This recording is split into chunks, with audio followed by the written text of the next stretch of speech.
โอ้ฮาเลลูยาฮาเลลูยาพระเจ้าพระบิดาพระองค์เป็นพระเจ้าเดียวที่ยิ่งใหญ่สูงสุดในชีวิตของเราทั้งหลายที่เราเข้ามายกย่องสรรเสริญพระองค์ขอบคุณพระองค์สำหรับทุกคืนวันที่พระองค์ทรงประทานให้ชีวิตของเราทั้งหลายได้ดำเนินชีวิตอยู่ในโลกนี้เพื่อสรรเสริญพระองค์พระเจ้าในทุกวันในชีวิตของเราทั้งหลายขอมอบถวายแด่พระองค์ทั้งสิ้นขอเป็นที่ถวายเกียรติแด่พระองค์ในชีวิตของเราทั้งหลายขอพระเจ้าที่จะทรงโปรดเมตตาที่ชีวิตของเราจะเป็นชีวิตที่พระเจ้าทรงพอพระทัยขอพระเจ้าที่จะทรงโปรดเมตตาเราในทุกวันก็แต่พระเจ้าที่จะทรงเสริมกำลังเราทั้งหลายในการดำเนินชีวิตติดตามพระองค์โอ้ฮาเลลูยาฮาเลลูยาพี่น้องที่ฐานกับพระเจ้าด้วยกันเพราะเรารู้มีความรักอื่นใดนอกจากความรักของพระองค์ที่ทรงประทานให้แก่เราและแก่โลกนี้เป็นความรักเดียวที่ยิ่งใหญ่เป็นความรักเดียวที่ให้เราทั้งหลายได้รับความรอดเป็นความรักเดียวที่ทำให้เราทั้งหลายได้มาอยู่รวมกันที่นี่เพื่อนมัสการพระองค์เป็นรักเดียวที่ทำให้เราทั้งหลายได้รับคนอื่นเหมือนอย่างที่พระเจ้าทรงสอนเราที่เราจะสามารถรักคนอื่นได้เหมือนอย่างที่เรารักตัวเราพระเจ้าขอพระองค์ทรงใช้ชีวิตของเราทั้งหลายในการประกาศพระนามของพระองค์ขอพระเจ้าที่จะทรงใช้ชีวิตของเราทั้งหลายที่จะเป็นแบบอย่างเสริมสร้างชีวิตของกันและกันโอ้ฮาเลลูยาฮาเลลูยาพระเจ้าทุกครั้งที่เราอธิษฐานต่อพระองค์ทุกครั้งที่เราอยู่รวมกันที่นี่ทุกครั้งที่เราแสวงหาพระองค์เรารู้ว่าพระเจ้าทรงเป็นพระเจ้าผู้จะทรงสดับรับฟังทุกคำอธิษฐานของเราเสมอฮาเลลูยาสรรเสริญพระเจ้าพี่น้องอธิษฐานกับพระเจ้าด้วยการขอบคุณพระเจ้าสำหรับทุกวันนะคะทุกวันที่พระเจ้าทรงนำเราทุกวันที่พระเจ้าทรงอวยพระพรมาสู่ชีวิตของเราทั้งหลายทุกวันทุกย่างก้าวที่เราจะออกไปทำงานที่เราจะออกไปเรียนหนังสือที่เราจะออกจากบ้านไม่ว่าเราจะไปในที่แห่งใด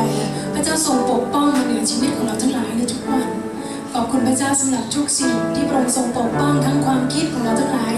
เพราะเรารู้ว่าเราดำเนินชีวิตอยู่ในโลกนี้มีหลายสิ่งแต่พระเจ้าที่เราต้องต่อสู้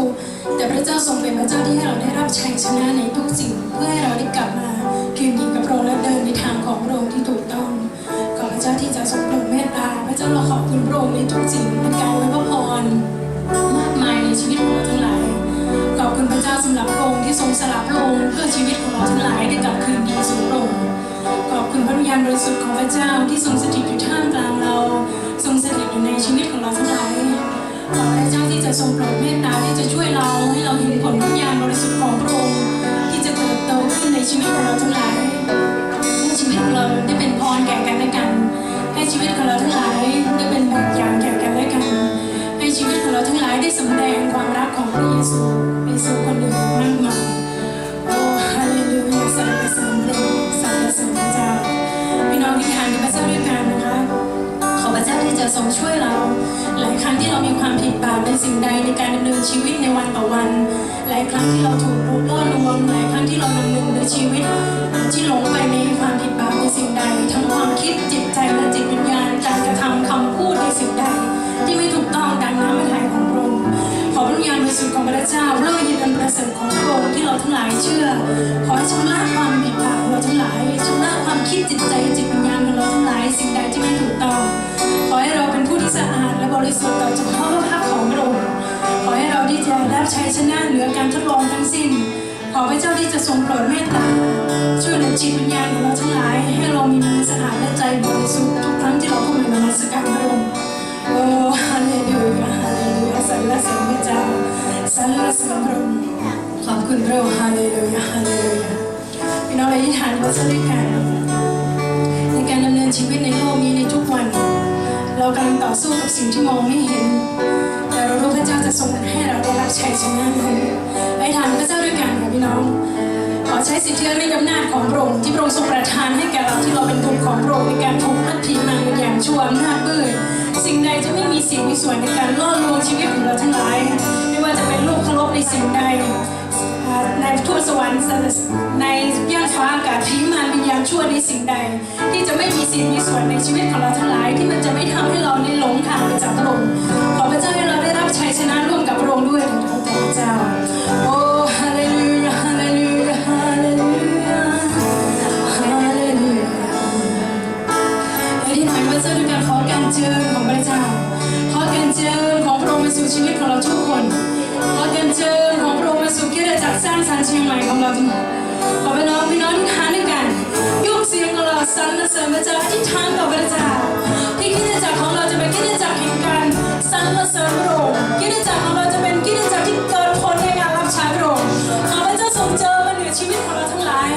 เจิมชีวิตของเราทุกคนเจิมสมาชิกเจิมพี่น้องของเราทุกคนไม่ว่าเราจะทำสิ่งใดก็ตามพระเจ้าทุกสิ่งของที่ถวายแก่พระองค์เจิมคริสตจักรสร้างสรรค์เชียงใหม่ของเราก็ตามพระเจ้าเราปรารถนาที่จะมอบถวายคริสตจักรแห่งนี้ให้เป็นที่ถวายแก่พระองค์ขอเป็นเครื่องบูชาที่พระเจ้าทรงพอพระทัยฮาเลลูยาขอพระเจ้าทรงเทความเป็นน้ำหนึ่งใจเดียวกันพระเจ้าเราขอความเป็นน้ำหนึ่งใจเดียวกันในความรักของพระเจ้ามาสู่คริสตจักรสร้างสรรค์ของเราในชีวิตโอ้ฮาเลลูยาขอพระเจ้าทรงช่วยเราขอการเจิมของเรามุ่งมายกเสียงของเราสรรเสริญพระองค์ขอการเจิมของเราขอการเจิมของเรามาสู่ชีวิตของเราพี่น้องที่ทานกับพระเจ้าด้วยความเชื่อของเราทั้งหลายโอ้ฮาเลลูยาขอพระเจ้าที่จะทรงใช้ชีวิตของเราให้เกิดผลในทุกสิ่งโอ้ฮาเลลูยาไม่ว่าเราจะเหยียบย่ำไปที่แห่งใดไม่ว่าเราจะรับใช้พระองค์ในสิ่งใดในทุกสิ่งในทุกทางขอเป็นประโยชน์พระองค์ฮาเลลูยาขอเป็นการทรงนำของพระเจ้าโอ้พระเจ้าเราขอพึ่งพาพระองค์พระเจ้าในทุกวันเวลาในการดำเนินชีวิตขอพระเจ้าทรงช่วยเราในสิ่งใดที่เราผิดพลาดในสิ่งใดที่เรายังไม่กล้าข้ามขอพระเจ้าช่วยเราฮาเลลูยาโอ้ฮาเลลูยาสรรเสริญพระเจ้าสรรเสริญเราโอ้ขอการเจอในชีวิตของเราโอ้ฮาเลลูยาโอ้สรรเสริญพระเจ้าเราเชื่อพระองค์เชื่อพระวิญญาณบริสุทธิ์ของพระเจ้าที่ทรงเคลื่อนไหวท่ามกลางเราทั้งหลายพระเจ้าเราเชื่อว่าพระเจ้าจะทรงใช้ชีวิตของเราให้เป็นภาชนะที่เกิดผลในพระองค์โอ้ฮาเลลูยาพระเจ้าเราเชื่อว่าพระองค์จะทรงใช้เราเพราะเรารู้ว่าเราเป็นเพียงผู้เล็กน้อยในสายเดียวแต่พระเจ้าจะทรงใช้ชีวิตของเราทั้งหลายเป็นผู้เล็กน้อยของพระองค์ในการยิ่งใหญ่ของพระเจ้าฮาเลลูยาโอ้ฮาเลลูยาสรรเสริญพระองค์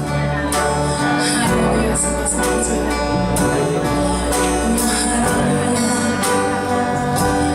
พระเจ้าทรงเป็นพระเจ้าพระนามดีที่เราทั้งหลายเข้ามาสรรเสริญพระองค์พระเจ้าในชีวิตของเราทั้งหลายทุกวันเวลาทุกวินาทีทุกลมหายใจของเราที่เราสรรเสริญพระเจ้าพระเจ้าในคำที่ทานของเราทั้งหลายที่เราเป็นวอนต่อพระเจ้าขอพระเจ้าที่จะเข้ามาเติมเต็มในจิตวิญญาณของเราทั้งหลายให้เราทั้งหลายได้แสวงหาพระเจ้าให้เราทั้งหลายได้วอนต่อพระองค์พระเจ้าทรงเป็นความปรารถนาเดียวในจิตใจและจิตวิญญาณของเราทั้งหลายขอพระเจ้าปรารถนาผู้นั้นที่จะนมัสการพระองค์ด้วยจิตวิญญาณและความจริงพระองค์ทรงเป็นพระวิญญาณบริสุทธิ์ให้เราทั้งหลายนมัสการพระองค์ด้วยจิตวิญญาณของเราทั้งหลายให้เราจะยกเสียงของเราร้องเพลงนี้ด้วยกันเป็นคำอธิษฐานต่อพระองค์ด้วยกันในเช้านี้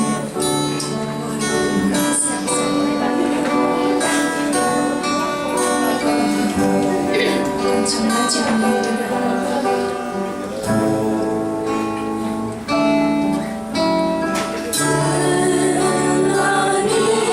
เราจะทำใจลงอธิษฐานแสวงหาพระองค์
ยอดของเราทั้งหลายเป็นใจหลายครั้งที่เราต้องเผชิญปัญหาในทุกสิ่งแต่เรารู้พระเจ้าทรงเป็นพระเจ้าที่จะเข้ามาเสริมกำลังและเรี่ยวแรงเราทั้งหลายโอ้พระเจ้าทรงโปรดจงพระเจ้าขอพระเจ้าทรงเคลื่อนไหวท่ามกลางเราทั้งหลายในเช้าวันนี้ที่เราทั้งหลายเข้ามามอบถวายชีวิตและจิตวิญญาณของเราแด่พระองค์แต่พระองค์แต่เพียงผู้เดียวพระเจ้าเราสรรเสริญและขอบคุณพระองค์ในทุกสิ่งในชีวิตของเราในพระนามพระเยซูคริสต์เจ้าเอเมนเอเมนเอเมนเราจะแสวงหาพระเจ้าด้วยกันให้คนที่รักพระเจ้าบอกว่าพระเจ้าเป็นความรักพระเจ้าเป็นความรักเรารักพระองค์ไหมคะเรารักพระองค์ด้วยสุดใจของเราเพราะว่าพระเจ้าทรงรักเราไหมคะเราทรงรักเรานะคะแล้ววันหนึ่งเราจะเห็นทั้งฟ้าสวรรค์แผ่นดินโลกจะสรรเสริญพระเจ้าร่วมกับเราไหมคะคนทั้งโลกนี้จะร้องเพลงสรรเสริญพระเจ้าร่วมกับเราทุกคนจะโฆษณาร่วมกับเราเราจะโฆษณาด้วยกันช่วยคนพระเจ้าอ่ะโฆษณาด้วยพระเจ้า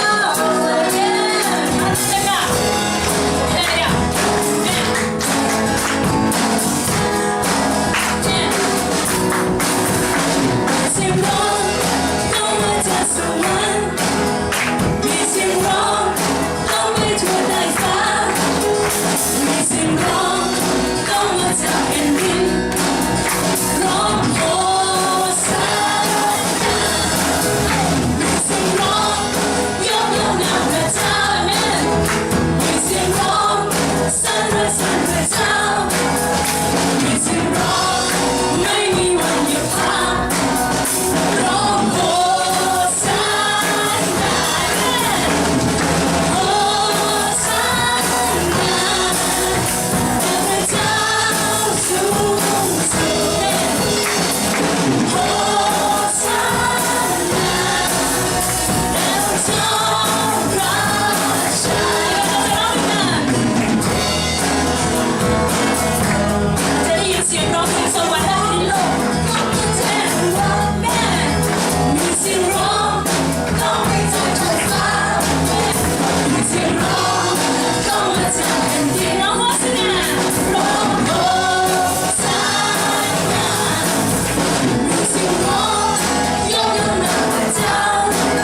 ที่ยก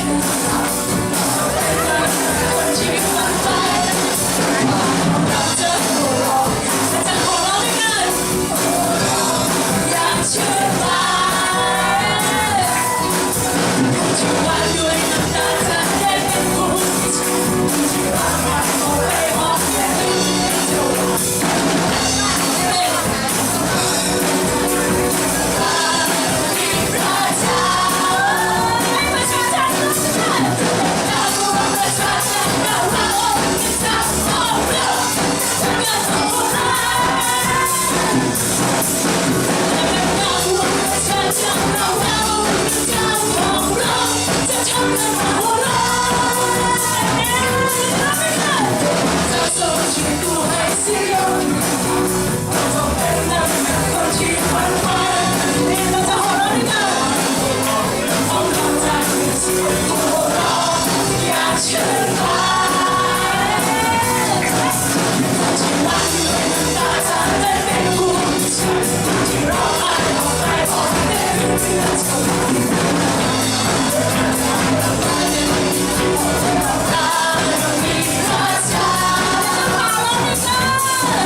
ชีวิตของเราทุกวันจะนมัสการพระเจ้าชีวิตของเราทุกวันจะส่งเสียงสรรเสริญพระเจ้าฮาเลลูยาฮาเลลูยาอายุไม่เป็นอุปสรรคในการลิ้มรสนมัสการฮาเลลูยาสรรเสริญพระเจ้าพระเจ้าจะนำความชื่นชมยินดีและกำลังมาสู่ชีวิตของเราทั้งหลายฮาเลลูยาเอเมนพระเจ้าพระองค์ทรงเป็นพระเจ้าผู้ทรงเสริมกำลังพระเจ้าผู้ทรงประทานความรักและมั่นคงในชีวิตของเราทั้งหลายพระเจ้าไม่มีสิ่งใดที่เราทั้งหลายจะขอมอบถวายให้แด่พระองค์นอกจากชีวิตและจิตวิญญาณของเราทั้งหลายที่ขอมอบถวายให้พระองค์ด้วยสิ้นสุดใจของเราทั้งหลายพระเจ้าทุกครั้งที่เราเข้ามานมัสการพระองค์ทุกครั้งที่เรามอบถวายชีวิตแด่พระองค์ด้วยเราจะบอกว่าพระเจ้าพระองค์ทรงเป็นพระเจ้าเดียวที่เราทั้งหลายไว้วางใจในพระองค์เราจะไม่มีพระอื่นใดนอกจากพระองค์ที่เราขอมอบถวายชีวิตและจิตวิญญาณแด่พระองค์พระเจ้าที่เราเชื่อและไว้วางใจทั้งใจลงกับพระเจ้าผู้เพียรปราบมั่นคงในพระองค์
สัมผัสผู้นั้นที่แสวงหาพระเจ้าด้วยชีวิตของเราโอ้ฮาเลลูยา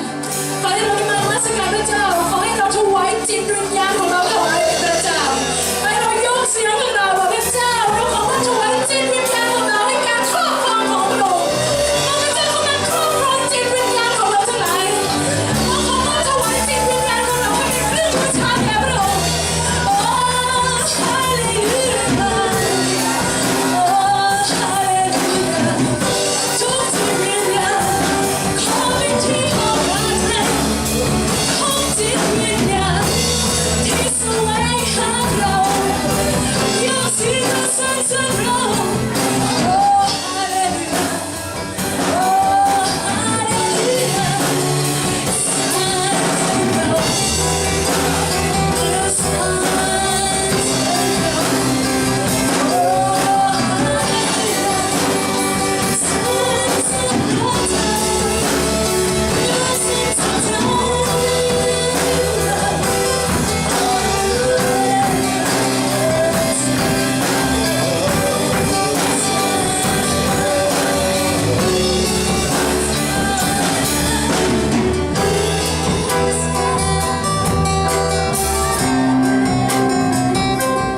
เรา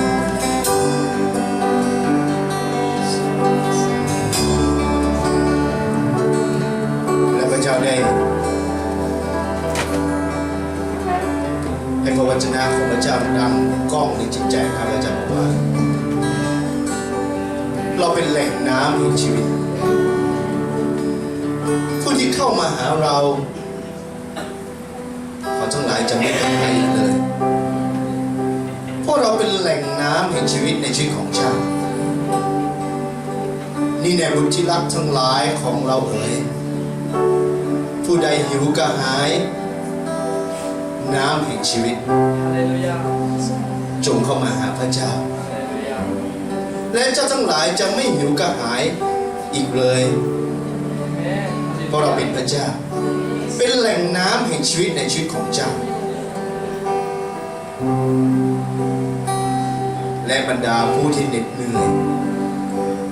และแบกภาระหนักจงเข้ามาหาพระเจ้าและเจ้าทั้งหลายจะหายเหนื่อยและเป็นสุขเพราะเราคือพระเจ้าผู้เป็นแหล่งน้ำแห่งชีวิตในชีวิตของเจ้าเพราะเราเป็นพระเจ้า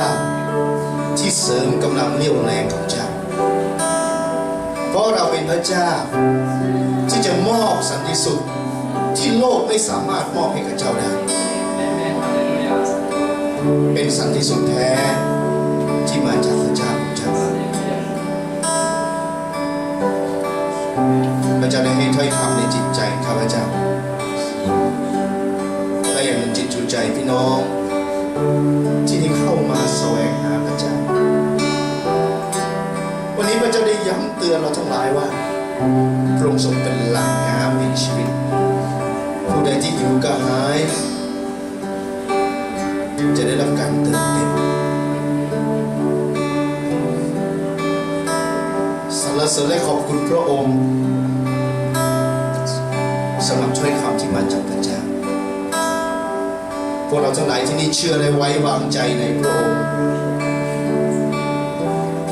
พระองค์เป็นแหล่งน้ำแห่งชีวิตของข้าพเจ้าทั้งหลายที่นี่เมื่อข้าพเจ้าทั้งหลายได้เข้ามาหาพระองค์ข้าพเจ้าทั้งหลายจะไม่หิวกระหายเลยข้าพเจ้าทั้งหลายจะได้พักสงบในพระเจ้าข้าพเจ้าทั้งหลายจะได้รับสันติสุขแท้ที่โลกนี้ไม่สามารถมอบให้ได้สรรเสริญ